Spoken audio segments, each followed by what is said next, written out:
place really is hard to get to. And, Paimon wasn't the only one who saw that weird thing up there, right? All those eyes inside of it? Talk about creepy. I believe that's how the ruler of death keeps an eye on Teyvat. Quick, this way! We're almost there!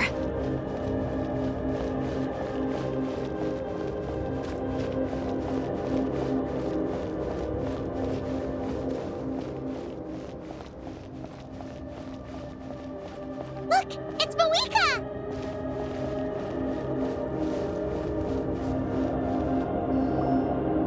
I have grown weary of the endless wait. The fate of this land is of no interest to me anymore. However, you humans managed to meet the expectations of the heavenly principles. For that result, you deserve praise. Mavuika, as the price for using my power, I shall now bear witness to your death. And with you, the war that your nation has waged for more than 1,000 years shall meet its end. Mavuika! You got here sooner than I expected. What are you doing? Closing the final chapter on the plan that has consumed Natlan for 500... No. For the entirety of our history. We've eradicated the Abyss from Natlan, but its power remains in worlds beyond Teyvat. Tremendous and unyielding. Only by completely restoring the Night Kingdom can we defend against its corrosion in the long run. But the architect of the Night Kingdom is near her end. She lacks the power for such a task. And worse still, if her life force is depleted, the rules of Natlan disappear along with her. We have no need for the Ode of Resurrection right now. But it remains Natlan's strongest defense should the Abyss return one day. So, you're planning to... Yes. My plan is to once again place my life within the sacred flame. 500 years ago, I gave my life for the chance to be reborn in this era. A chance to see all my plans to completion. And now, to sustain the Lord of the Night, I will give my life once more. I respect your decision, Mavuika, but this method requires an immense sacrifice. The flames of your life force are exceedingly strong, but a life sustained by fire is one destined to die out one day. What will you do then?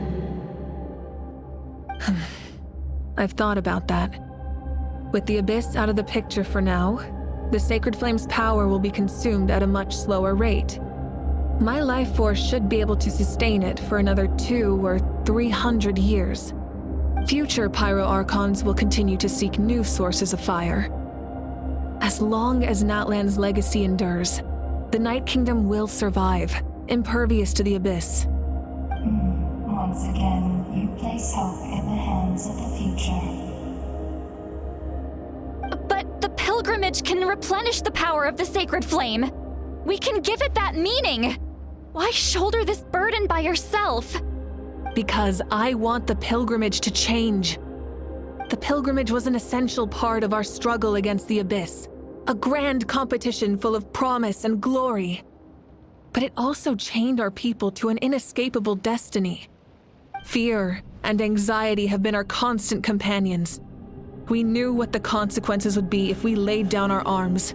Morality left us with no other choice. And so, Natlan became the nation of war.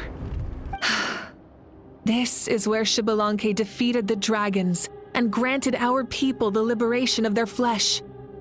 And now, in the same place, I have the chance to grant them the liberation of their spirit. There will be no war, only competition. One fueled by our dreams for the future, rather than a desperate struggle for survival. A new future deserves a new meaning. A chance to take a definitive step forward. Very noble indeed. But what does any of this have to do with you? You speak of duty, but not yourself. In my eyes, Mavuika, you are not inherently special. A child of Natlan among countless others. Yes, the situation is urgent, and the ley lines must be restored right away. But it is too heavy a burden for you to shoulder alone. That is where we differ, Lord of the Night. You see all humans as the same, but I understand what it means to be a leader. A leader is swift and decisive in the face of reality. Someone capable of making the right choice even when there are no good options on the table. Sacrificing the remainder of my life to help Natlan overcome this crisis. That is the right choice. After all, leadership is built on the trust of ordinary people. Without them, there is no Archon. The people look to their leader to make the world a better place and stand up for them when it counts. For that reason, I must see my duty through to the very end. But what about you, Mavuika? You still haven't talked about what you want. Is it that unimportant to you? It's not important, Citlali. There is nothing more important than protecting the future we built together.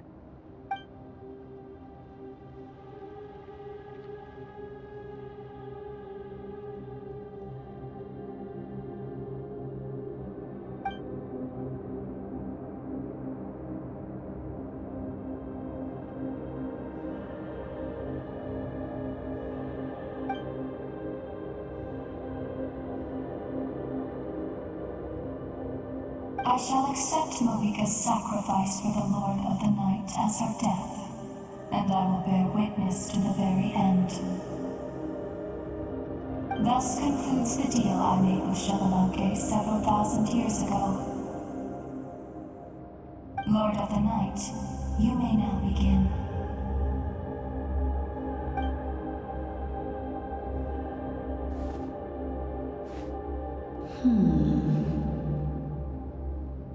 What are you waiting for? There is another who wishes to take part in the ceremony. And I cannot disregard their intentions. I must wait for them to arrive. Another? I was to bear witness to a death, and now the situation is increasingly tenuous.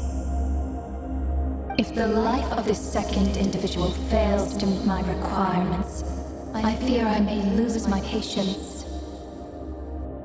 Rest assured, his life will hold equal value. I am the helper of humanity, and I must always place their demands first, no matter who the human may be. Cumbersome. But there is nothing to be done. Such is the duty of an angel. Wait, this feeling. We made it.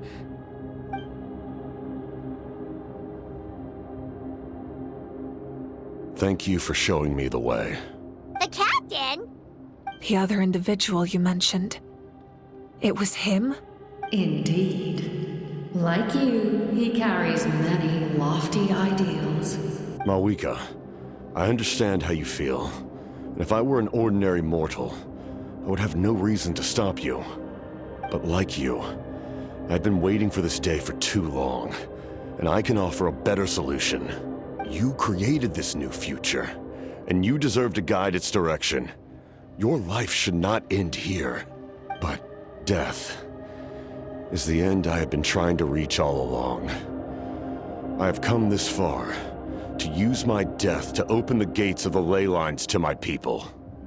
Your people? That's right. They have been with me for the past 500 years. But how? Carrying that many souls within you? There's no way you could keep your consciousness intact. Besides, you weren't affected by the source mechanism like I was. Do you still remember the voice that you heard? It came from my heart. With the help of technology from Conria, My heart was modified to convert memories and souls from the ley lines into knowledge.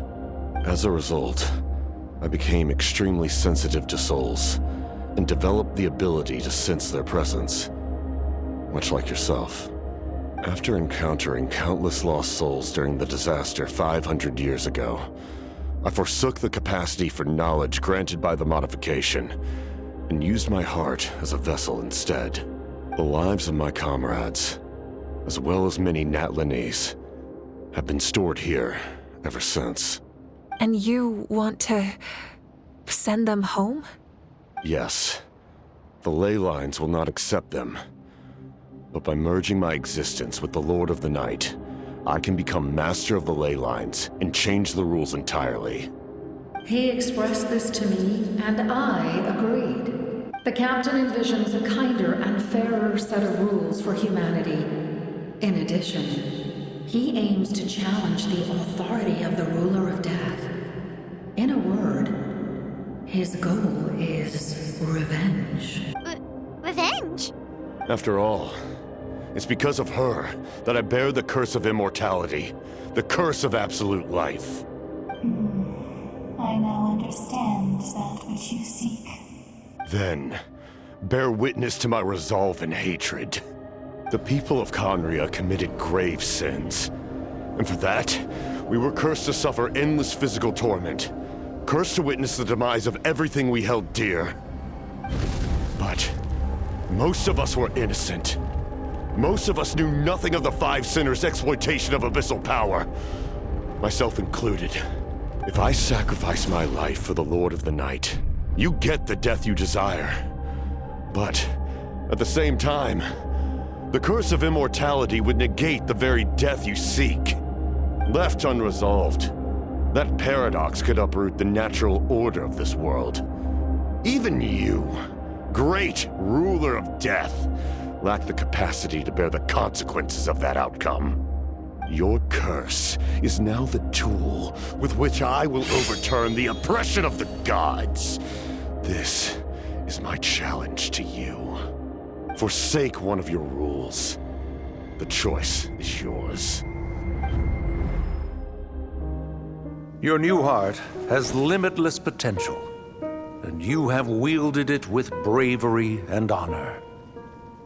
I grant you the title of Sentinel Knight. Like the four pillars of strength, you will continue to safeguard the glory of Conria. The glory of Conria. Our land, our dignity, and every comrade who fights alongside us. The Night Kingdom is almost destroyed. Our fallen soldiers, your comrades, they have nowhere to go. What are you doing? Are you taking all their souls with you? You're just an ordinary person. You can't bear that kind of burden. No hero should have to wander alone.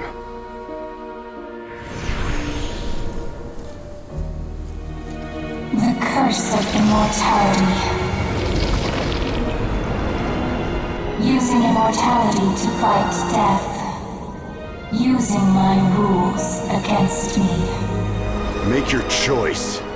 Reject your rules. Or allow me to trigger the paradox. The curse of immortality must stand. Use it to fulfill your final wish.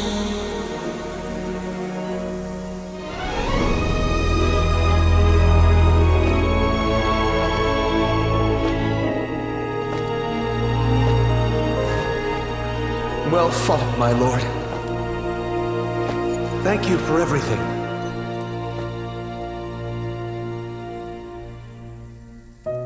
This time, let's go together. Yes. Let's go together.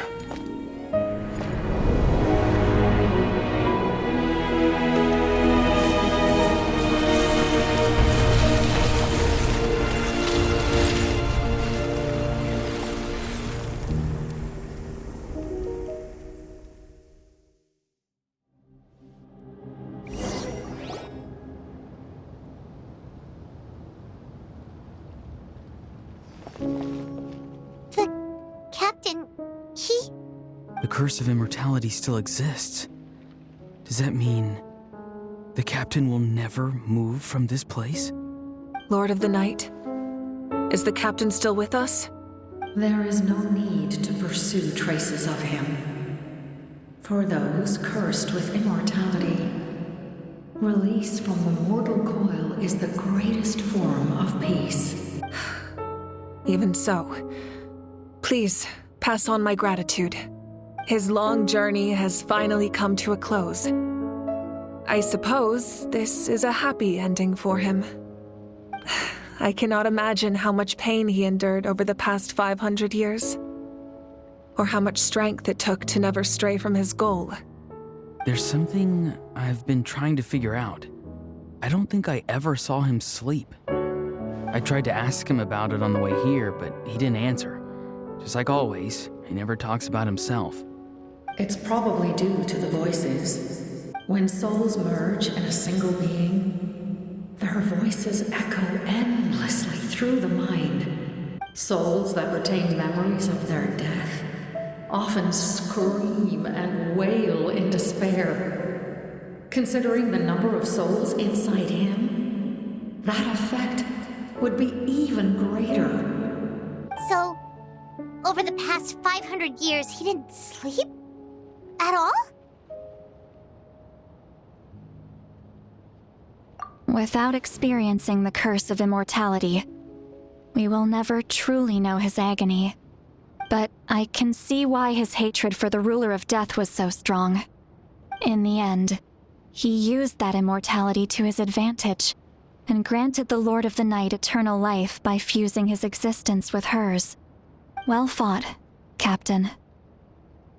You may wonder why the Night Kingdom, a land of souls, was unable to accept the souls adrift on the surface. The reason lies in the Heavenly Principle's modifications to the ley lines.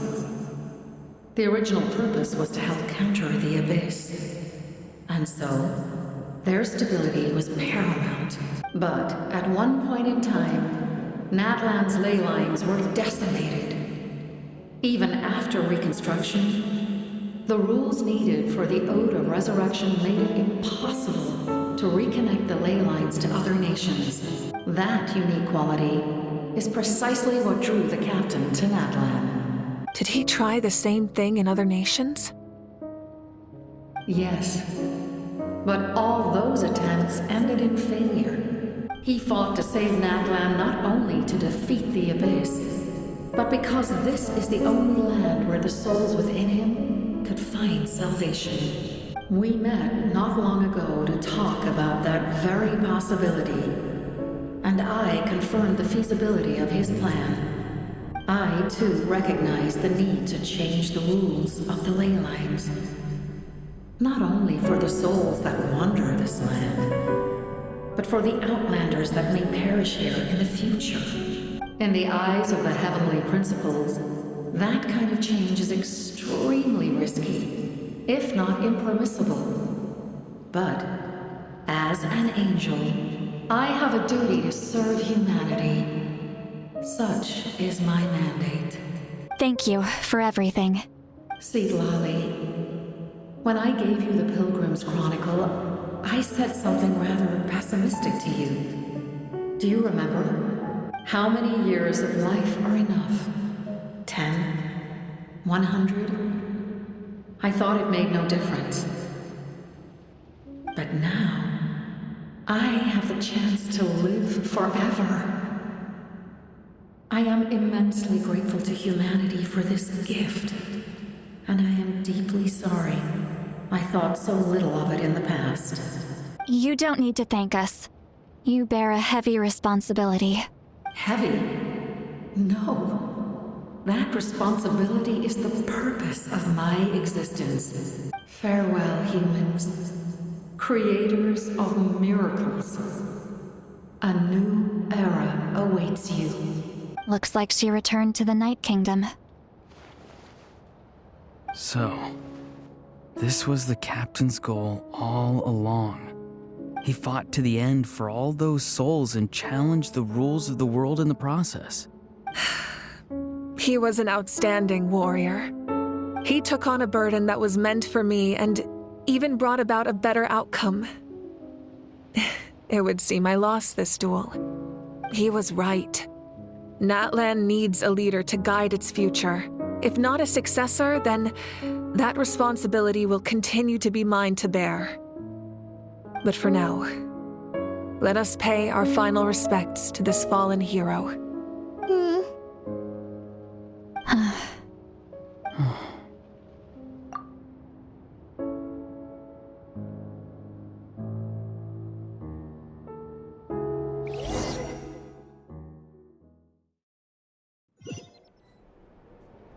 To my sister Hine. I know all that remains in the Night Kingdom is your memory, but I still wanted to write a short letter to tell you about the situation after the war. After countless partings and farewells, Natlan has finally entered an era of peace. The pilgrimage is still a popular tournament, but now its only purpose is to showcase the thrill of competition, rather than select warriors for war. Our cultural legacy is not rooted in our suffering. In this era of peace, Natlan's fire will burn brighter than ever. With the restoration of the Night Kingdom, our people are now free to leave our borders, and many have set their sights on the wonders of Tibet. I'm sure many exciting and eye-opening adventures await them. And although our battle scars will fade, the stories of our heroes will never be forgotten. When a new you returns to this land one day, I know you'll recognize the significance of this war and all we lost. The land we love has not been destroyed, but grows stronger by the day. I will forever be grateful that I got to see you again. And when the flames deliver this letter to you, I hope you know how much I miss you. I actually got the chance to finish this painting. And not a moment too soon. It's time to bid farewell to all the fallen.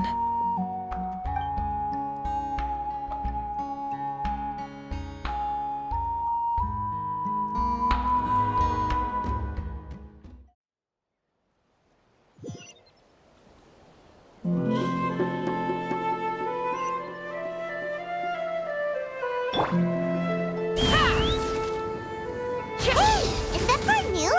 Paimon's never seen it before.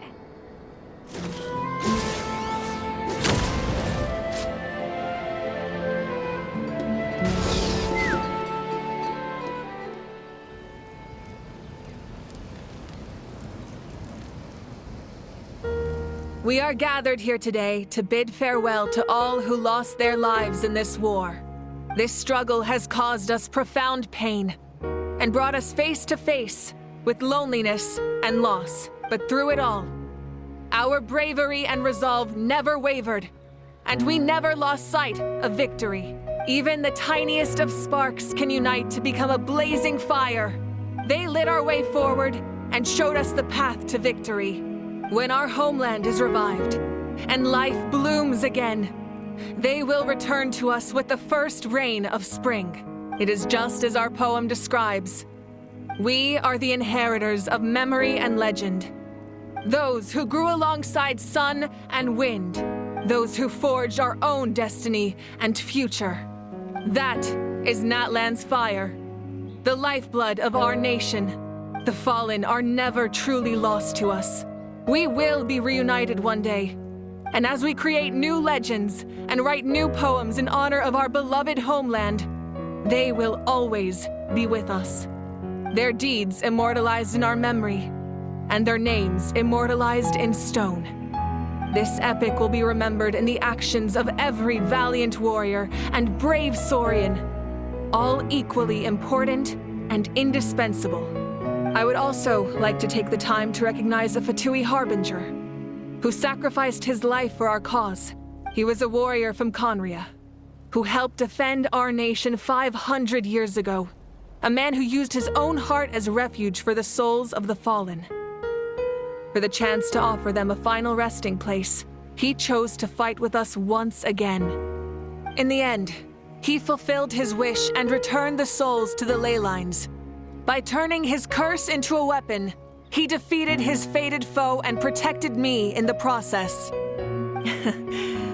We have had our differences in the past, and I cannot say his character is representative of all in his organization. But on this occasion, we honor him as one of our own. In Natlan, all heroes are worthy of celebration.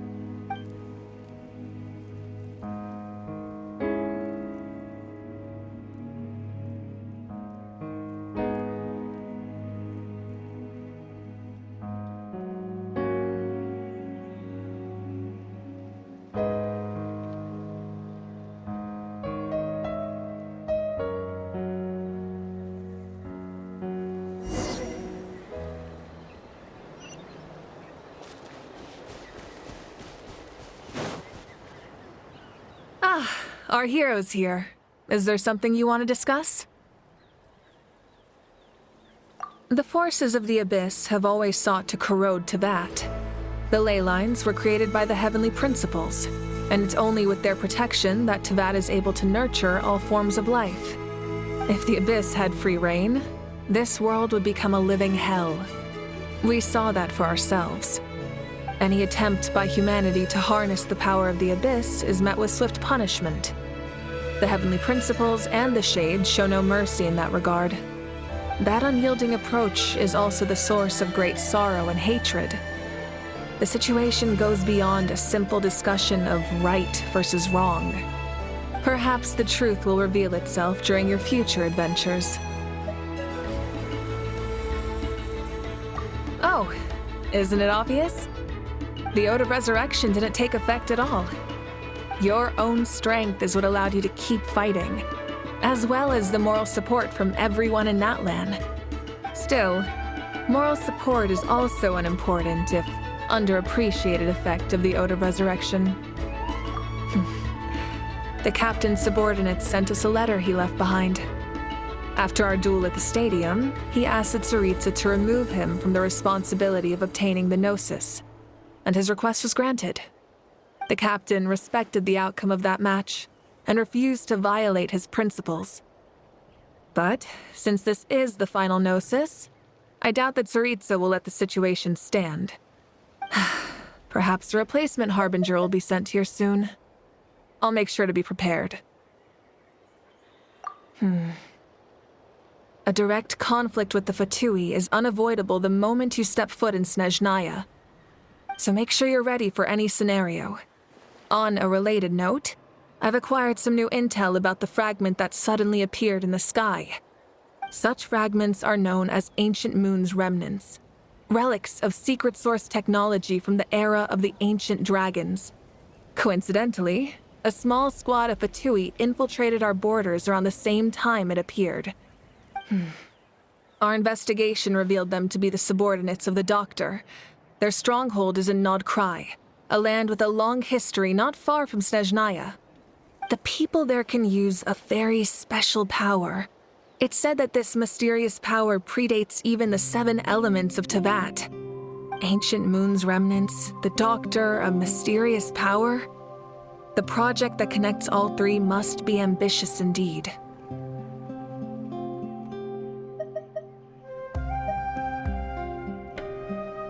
Huh? Tribe? Oh, you're thinking along the lines of how the names of the 6 heroes were inherited. In truth, apart from a few ancient names associated with a certain tribal culture or tradition, most ancient names can be inherited by anyone. Your name likely falls under that category. The Wyab will select someone who shares your character and name them as your successor. Of course, that won't happen for a very long time.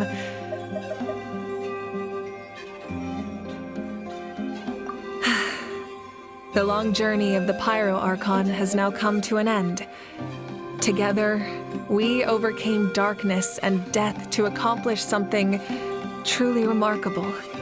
As we celebrate your glory, allow me to thank you once again. This time, just as Mavuika. Thank you for the respect, understanding, and support every step of the way. An honor we share. You can keep chatting with your friends nearby. I think I'll stay here for now and watch over them.